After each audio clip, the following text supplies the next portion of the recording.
കൂട്ടുകാരെ, എല്ലാവർക്കും നിജോസ് വേൾഡിൻ്റെ പുതിയൊരു വീഡിയോയിലേക്ക് സ്വാഗതം. എല്ലാവരും സുഖമായിട്ടിരിക്കുന്നെന്ന് വിശ്വസിക്കുന്നു. ഞങ്ങളിവിടെ സുഖമായിട്ടിരിക്കുകയാണ്. അപ്പോൾ എല്ലാവരും സന്തോഷത്തോടെയും ആരോഗ്യത്തോടെയും ഒക്കെ ഇരിക്കുക കേട്ടോ.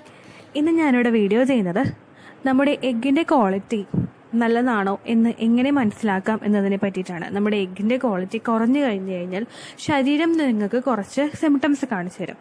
ആ സിംറ്റംസ് എങ്ങനെയൊക്കെയാണ് ഉള്ളത്, എഗ്ഗിൻ്റെ ക്വാളിറ്റി നമുക്ക് എങ്ങനെ ഇമ്പ്രൂവ് ചെയ്യാം എന്നുള്ള കാര്യങ്ങളെ പറ്റിയിട്ടാണ് ഇന്ന് ഞാനിവിടെ വീഡിയോയിൽ സംസാരിക്കുന്നത്. അപ്പോൾ ഒരുപാട് നാളായിട്ട് കൺസീവ് ആകാതിരുന്ന സ്ത്രീകളുണ്ടെങ്കിൽ അവരത് അവസാനം വരെ കാണണം.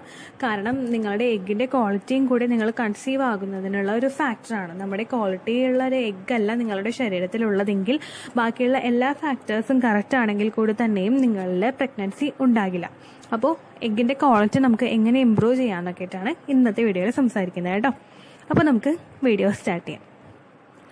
എഗ്ഗിൻ്റെ ക്വാളിറ്റി കുറയാനായിട്ട് ഒരുപാട് ഫാക്ടേഴ്സ് ഉണ്ട്. അതിലുള്ള ഫാക്ടേഴ്സ് ഏതൊക്കെയാണെന്ന് വെച്ച് കഴിഞ്ഞാൽ നിങ്ങളുടെ ഏജ്. നിങ്ങളിപ്പോൾ ഒരു 20-നും 30-നും ഇടയിലുള്ള ഒരു സ്ത്രീ ആണെങ്കിൽ നിങ്ങളിലുള്ള എഗ്ഗിൻ്റെ ക്വാളിറ്റി കൂടുതലായിരിക്കും 30-സും 40-സും ആയിട്ട് കമ്പയർ ചെയ്യുമ്പോഴേക്കും. അതായത് ഒരു 30 വയസ്സിന് മുകളിലോട്ടും 40 വയസ്സിന് മുകളിലോട്ടും ഉള്ള സ്ത്രീകളിൽ എഗ്ഗിൻ്റെ ക്വാളിറ്റി കുറവായിരിക്കും. അപ്പോൾ നിങ്ങളുടെ ക്വാളിറ്റിയുള്ള എഗ്ഗിനെ ഡിസൈഡ് ചെയ്യുന്നൊരു ഫാക്ടർ നിങ്ങളുടെ ഏജാണ്. അതുപോലെ തന്നെ രണ്ടാമത്തെ ഫാക്ടർ നിങ്ങൾ അനുഭവിക്കുന്ന സ്ട്രെസ്. ജോലി ചെയ്യുന്ന സ്ത്രീകൾക്കും അതുപോലെ തന്നെ ഹൗസ് വൈഫ് ആണെങ്കിൽ കൂടി തന്നെയും ഒരുപാട് സ്ട്രെസ്സിലൂടെയാണ് നിങ്ങളുടെ ലൈഫ് കടന്നു പോകുന്നതെങ്കിൽ നിങ്ങൾ അനുഭവിക്കുന്ന ഓരോ സ്ട്രെസ്സും നിങ്ങളുടെ ശരീരത്തിലെ ഓരോ പാർട്ടിനെയും അഫക്റ്റ് ചെയ്യുന്നുണ്ട്. അതിലിത് ബാധിക്കുന്ന ഒന്നാണ് നിങ്ങളുടെ എഗ്ഗിൻ്റെ ക്വാളിറ്റിയെയും കൂടി.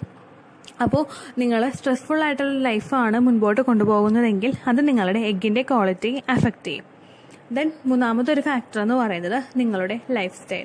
ഹെൽത്തി ആയിട്ടുള്ള ഒരു ലൈഫ് സ്റ്റൈൽ അല്ല നിങ്ങൾ മുൻപോട്ട് കൊണ്ടുപോകുന്നതെങ്കിൽ, അതായത് നിങ്ങൾക്ക് നിങ്ങളുടെ ഫുഡിൽ ശ്രദ്ധിക്കാനുള്ള സമയമില്ല, അതുപോലെ തന്നെ നിങ്ങളുടെ ലൈഫ് സ്റ്റൈൽ കൂടുതൽ ജങ്ക് ഫുഡ്സ്, ഫാസ്റ്റ് ഫുഡ്സ്, അതുപോലെ അൺഹെൽത്തി ആയിട്ടുള്ള ഓരോ ഹാബിറ്റ്സ് നിങ്ങൾക്ക് ഉണ്ടെങ്കിൽ ഇത്തരത്തിലുള്ള കാര്യങ്ങളെല്ലാം നിങ്ങളുടെ എഗ്ഗിൻ്റെ ക്വാളിറ്റിയെ അഫക്റ്റ് ചെയ്യുന്നവയാണ്. അപ്പോൾ ഇത്ര ഫാക്ടേഴ്സാണ് എഗ്ഗിൻ്റെ ക്വാളിറ്റിയെ അഫക്റ്റ് ചെയ്യുന്നത്. ഇനി എഗ്ഗിൻ്റെ ക്വാളിറ്റി കുറഞ്ഞു കഴിഞ്ഞു കഴിഞ്ഞാൽ ശരീരം എന്തെല്ലാം സിംറ്റംസ് കാണിച്ചു തരുമെന്ന് നമുക്ക് നോക്കാം. ഫസ്റ്റത്തെ ഒന്നാണ് ഇറഗുലർ പീരിയഡ്സ്. ഇറഗുലർ പീരിയഡ്സ് ഉണ്ടാകുന്നത് നിങ്ങളുടെ എഗ്ഗിൻ്റെ ക്വാളിറ്റി കുറയുമ്പോഴേക്കും നിങ്ങൾക്ക് അവിടെ ഓവുലേഷൻ ഒന്നും കറക്റ്റായിട്ട് നടക്കില്ല. അപ്പോൾ നിങ്ങളിൽ എഗ്ഗിൻ്റെ ക്വാളിറ്റി കുറഞ്ഞു കഴിഞ്ഞാൽ അങ്ങനെയുള്ള സ്ത്രീകളിൽ ഇറഗുലർ പീരിയഡ്സ് ഉണ്ടാകാനായിട്ടുള്ള സാധ്യതകൾ കൂടുതലാണ്. ഈ ഇറഗുലർ പീരിയഡ്സ് വരുന്നത് ചിലപ്പോൾ PCOD ഉള്ളവരിലും ഹോർമോണൽ ഫ്ലക്ച്വേഷൻസ് ഉള്ളവരിലും ഇറഗുലർ പീരിയഡ്സ് ഉണ്ടാകാം. പക്ഷേ അത് മാത്രമല്ല, എഗ്ഗിൻ്റെ ക്വാളിറ്റി നിങ്ങൾക്ക് കുറഞ്ഞു കഴിഞ്ഞു കഴിഞ്ഞാലും നിങ്ങൾക്ക് ഇറഗുലർ പീരിയഡ്സ് ഉണ്ടാകാം. അപ്പോൾ PCOD ഒക്കെ ഉണ്ടെങ്കിലും PCOS ഉണ്ടെങ്കിലും നിങ്ങളുടെ ശരീരത്തിൽ അത്തരത്തിലുള്ള ലക്ഷണങ്ങൾ ഉണ്ടാവുമല്ലോ, PCODയുടെയും PCOSന്റെയും.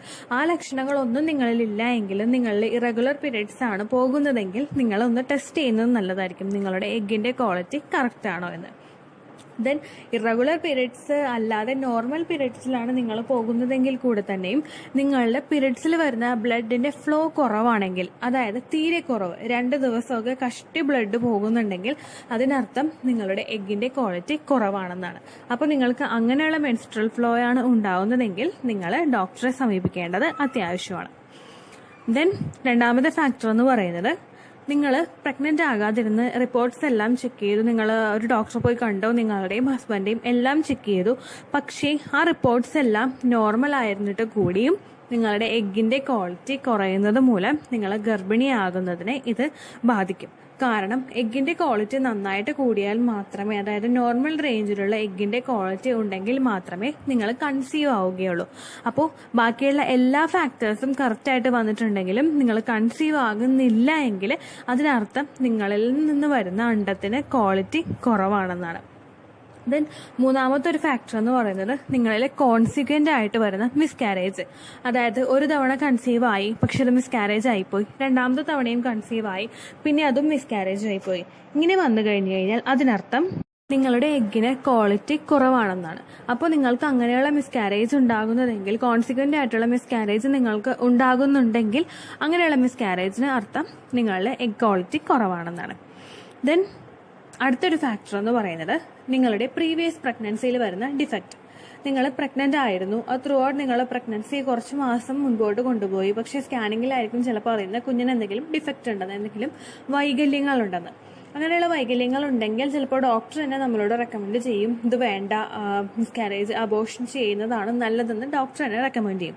ഇങ്ങനെയുള്ള സംഭവം 2 പ്രഗ്നൻസിയിലൊക്കെ അടുപ്പിച്ച് വന്നു കഴിഞ്ഞു കഴിഞ്ഞാൽ അതിനർത്ഥം നിങ്ങളുടെ എഗ്ഗിൻ്റെ ക്വാളിറ്റി കുറവാണെന്നാണ്.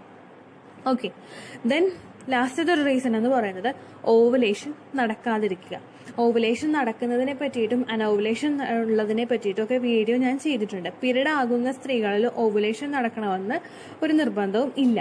അതുപോലെ തന്നെ പീരീഡ് ആയിട്ടില്ലെങ്കിലും ചിലരിൽ ഓവുലേഷൻ നടക്കാറുണ്ട്. അപ്പോൾ ഓവുലേഷൻ നടക്കുന്നത് നമ്മളെപ്പോഴും തിരിച്ചറിയുന്നത് ഈ ഓവുലേഷനിൽ ആ ഡേറ്റ് എടുക്കുമ്പോൾ ഉണ്ടാകുന്ന സിംറ്റംസിനെ വെച്ച് നമ്മൾ നോക്കുമ്പോഴാണ് നിങ്ങളിൽ ഓവുലേഷൻ നടക്കുന്നുണ്ടോ എന്ന് നമുക്ക് മനസ്സിലാക്കാനായിട്ട് സാധിക്കുന്നത്. അപ്പോൾ നിങ്ങളിൽ ഓവുലേഷൻ നടക്കുന്നില്ല എങ്കിൽ, പീരീഡ് റെഗുലർ ആയിട്ട് കൂടി ഓവുലേഷൻ നടക്കുന്നില്ല എങ്കിൽ അതിനർത്ഥം നിങ്ങളുടെ എഗ്ഗിൻ്റെ ക്വാളിറ്റി കുറവാണെന്നാണ്. അപ്പോൾ ഇത്രയധികം ചേഞ്ചസ് നിങ്ങളിൽ ഫീൽ ചെയ്യുന്നുണ്ടെങ്കിൽ, നിങ്ങൾക്ക് മനസ്സിലാക്കാനായിട്ട് സാധിക്കുന്നുണ്ടെങ്കിൽ നിങ്ങൾ എളുപ്പത്തിൽ തന്നെ ഒരു ഡോക്ടറെ കാണുന്നത് നല്ലതായിരിക്കും. നിങ്ങളുടെ എഗ്ഗിൻ്റെ ക്വാളിറ്റി ടെസ്റ്റ് ചെയ്യുന്നതും നല്ലതായിരിക്കും കേട്ടോ.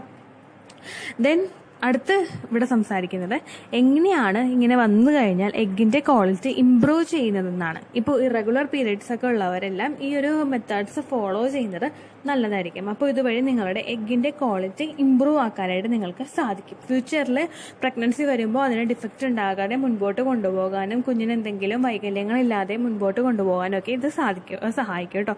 അപ്പോൾ നമുക്ക് നോക്കാം. ഫസ്റ്റത്തെ ഫാക്ടർ എന്ന് പറയുന്നത് എല്ലാ വീഡിയോസിലും പറയുന്നത് പോലെ നിങ്ങൾ നല്ല ഭക്ഷണങ്ങൾ കഴിക്കുക, ന്യൂട്രിയൻസ് അടങ്ങിയിട്ടുള്ള ഭക്ഷണങ്ങൾ കഴിക്കുക. ഒരു ഫുഡ് കഴിക്കുന്നെങ്കിലും ആ ഒരു ഫുഡ് നിങ്ങളുടെ ശരീരത്തിൽ എന്തെങ്കിലും ഒരു ബെനഫിറ്റ് തരുന്നുണ്ടെങ്കിൽ അത്തരത്തിലുള്ള ഭക്ഷണങ്ങൾ മാത്രം നിങ്ങൾ കഴിക്കുക. ഗ്രീൻ ലീഫി വെജിറ്റബിൾസും അതുപോലെ ഫ്രൂട്ട്സും അതുപോലെ മീറ്റൊക്കെ ആണെങ്കിലും എഗ്ഗ്, പാല്, ഇങ്ങനെയുള്ള കാര്യങ്ങൾ, നല്ല നല്ല കാര്യങ്ങൾ നിങ്ങൾ കഴിക്കുക. കൺസീവ് ആകാനായിട്ട് ആഗ്രഹിക്കുന്നവർ എന്തെല്ലാം ഭക്ഷണങ്ങൾ കഴിക്കണമെന്നും അതുപോലെ തന്നെ എഗ്ഗിൻ്റെ ക്വാളിറ്റി ഇംപ്രൂവ് ചെയ്യാനായിട്ട് നിങ്ങൾ എന്തെല്ലാം ഭക്ഷണങ്ങൾ കഴിക്കണം എന്നതിനെ പറ്റിയിട്ടും ഞാൻ വീഡിയോ ചെയ്തിട്ടുണ്ട്. അതിൻ്റെ ലിങ്ക് ഞാൻ ഡിസ്ക്രിപ്ഷൻ ബോക്സിൽ കൊടുക്കാം. അതല്ലെങ്കിൽ നിങ്ങൾ ട്രൈ ടു കൺസീവ് എന്ന് പറഞ്ഞ് നമ്മുടെ ചാനലിലുള്ള പ്ലേലിസ്റ്റ് നോക്കിക്കഴിഞ്ഞാൽ നിങ്ങൾക്ക് ഈ ട്രൈ ടു കൺസീവിനെ പെട്ടെന്ന് ഗർഭിണിയാകാനായിട്ട് സഹായിക്കുന്ന തരത്തിലുള്ള ടിപ്സ് അടങ്ങിയിട്ടുള്ള വീഡിയോസ് ഞാനവിടെ പോസ്റ്റ് ചെയ്തിട്ടുണ്ട്. ആ ഒരു പ്ലേലിസ്റ്റ് ആക്കി ക്രിയേറ്റ് ചെയ്ത് വെച്ചിട്ടുണ്ട്. നിങ്ങളത് കണ്ടു നോക്കുക. അപ്പോൾ ന്യൂട്രിയൻസ് അടങ്ങിയിട്ടുള്ള ഭക്ഷണങ്ങൾ കഴിക്കാനായിട്ട് ശ്രദ്ധിക്കുക. നിങ്ങൾ പ്രോട്ടീൻ അടങ്ങിയിട്ടുള്ള ഭക്ഷണങ്ങൾ, വിറ്റമിൻസ് അടങ്ങിയിട്ടുള്ള ഭക്ഷണങ്ങൾ, കാൽസ്യം അടങ്ങിയിട്ടുള്ളത്, അയേൺ അടങ്ങിയിട്ടുള്ളത്, ഇങ്ങനെയുള്ള ഭക്ഷണങ്ങളൊക്കെ കഴിക്കുക. ഗ്രീൻ ലീഫി വെജിറ്റബിൾസ് ഒക്കെ നിങ്ങൾ കഴിക്കുന്നത് എന്തുകൊണ്ടും നല്ലതായിരിക്കും കേട്ടോ. അതിപ്പോൾ നിങ്ങൾക്ക് വെജിറ്റബിൾസ് ആയിട്ട് എന്താ പറയുക, കറിയായിട്ട് കഴിക്കാൻ ബുദ്ധിമുട്ടാണെങ്കിൽ വല്ല സൂപ്പായിട്ടോ അല്ലെങ്കിൽ വേറെ എന്തൊക്കെ രീതിക്കാണോ നിങ്ങൾക്ക് കഴിക്കാൻ ഇഷ്ടമുള്ളത് അങ്ങനെയൊക്കെ കഴിച്ച് നിങ്ങളുടെ ശരീരത്തിൽ അത് ഉൾപ്പെടുത്തണം കേട്ടോ. ദെൻ അടുത്ത് നിങ്ങൾ ശ്രദ്ധിക്കേണ്ട കാര്യം എക്സസൈസ് ചെയ്യാനായിട്ട് ശ്രദ്ധിക്കുക. കുറച്ച് നേരമെങ്കിലും, മാക്സിമം ഒരു 15 മിനിറ്റ് അല്ലെങ്കിൽ ഒരു അരമണിക്കൂർ നിങ്ങൾ എക്സസൈസിന് വേണ്ടിയിട്ട് മാറ്റി വെക്കുക. യോഗ ചെയ്യുകയോ മെഡിറ്റേഷൻ ചെയ്യുകയോ അല്ലെങ്കിൽ എക്സസൈസ് ചെയ്യുകയോ നിങ്ങൾ ചെയ്യുക. കാരണം നിങ്ങളുടെ വെയിറ്റ് നിങ്ങൾ കൺസീവ് ആകുന്നതിനും അതുപോലെ തന്നെ നിങ്ങളുടെ എഗ്ഗിൻ്റെ ക്വാളിറ്റി ഇംപ്രൂവ് ചെയ്യുന്നതിനും ഒക്കെ സഹായിക്കുന്ന ഒന്നാണ് നിങ്ങളുടെ വെയിറ്റ്, നിങ്ങളുടെ ശരീരത്തിൻ്റെ ഭാരം. അപ്പോൾ നല്ല രീതിയിൽ എക്സസൈസ് ചെയ്യുന്നതും അതുപോലെ തന്നെ ബ്ലഡിൻ്റെ ഫ്ലോ ഇംപ്രൂവ് ചെയ്യുന്നതിനുമൊക്കെ ഈ എക്സസൈസ് നിങ്ങളെ സഹായിക്കുന്നുണ്ട്. അങ്ങനെയുള്ള എക്സസൈസ്, ഫെർട്ടിലിറ്റി യോഗാസ് ഒക്കെ നിങ്ങൾ ചെയ്യുക. ഫെർട്ടിലിറ്റി യോഗാസ് നിങ്ങൾക്ക് തരുന്ന ബെനഫിറ്റ് എന്തൊക്കെയാണെന്നതിനെ പറ്റിയിട്ടും ഞാൻ വീഡിയോ ചെയ്തിട്ടുണ്ട്. അതിൻ്റെ ലിങ്കും ഡിസ്ക്രിപ്ഷൻ ബോക്സിൽ കൊടുക്കാം. അപ്പോൾ എക്സസൈസ് ചെയ്യുന്നത് നല്ലതായിരിക്കും. ദെൻ സപ്ലിമെന്റ്സ് എടുക്കുക. സപ്ലിമെന്റ്സ് എടുക്കുക എന്ന് പറയുമ്പോഴേക്കും വിറ്റമിൻ്റെ മരുന്ന് കഴിക്കുക, അയേണിൻ്റെ മരുന്ന് കഴിക്കുക, കാൽസ്യത്തിൻ്റെ മരുന്ന് കഴിക്കുക, ഫോളിക് ആസിഡിൻ്റെ മരുന്ന് കഴിക്കുക. ഇത്രയധികം കാര്യങ്ങൾ നിങ്ങൾ കഴിക്കുന്നത് നിങ്ങൾ എളുപ്പത്തിൽ കൺസീവ് ആകാനായിട്ട് സഹായിക്കും. കാരണം നിങ്ങൾക്ക് വേറെ ഒരു തരത്തിലുള്ള പ്രശ്നങ്ങളും ഇല്ല എങ്കിൽ നിങ്ങളൊരു ഗൈനക്കോളജിസ്റ്റിനെ പോയി കണ്ടു കഴിഞ്ഞാൽ അവർ നിങ്ങൾക്ക് ആദ്യം എഴുതി തരുന്ന മരുന്ന് ഈ വിറ്റമിൻസിൻ്റെ ആയിരിക്കും. കാരണം ഈ വിറ്റമിൻസ് നിങ്ങൾ കൺസീവ് ആകാനായിട്ട് വളരെയധികം സഹായിക്കുന്ന ഒന്നാണ്. അപ്പോൾ നിങ്ങൾ ഇത്തരത്തിലുള്ള സപ്ലിമെന്റ്സ് എടുക്കുന്നത് നല്ലതായിരിക്കും. കാൽസ്യത്തിൻ്റെ മരുന്നൊക്കെ വാങ്ങിച്ച് കഴിക്കുന്നതൊക്കെ നല്ലതായിരിക്കും കേട്ടോ. അപ്പോൾ ഇത്രയുമാണ് എഗ്ഗിൻ്റെ ക്വാളിറ്റി ഇംപ്രൂവ് ചെയ്യാനായിട്ട് നിങ്ങൾക്ക് എന്തെല്ലാം കാര്യങ്ങൾ ചെയ്യാൻ പറ്റും എന്ന വിഷയത്തെ പറ്റിയിട്ട്.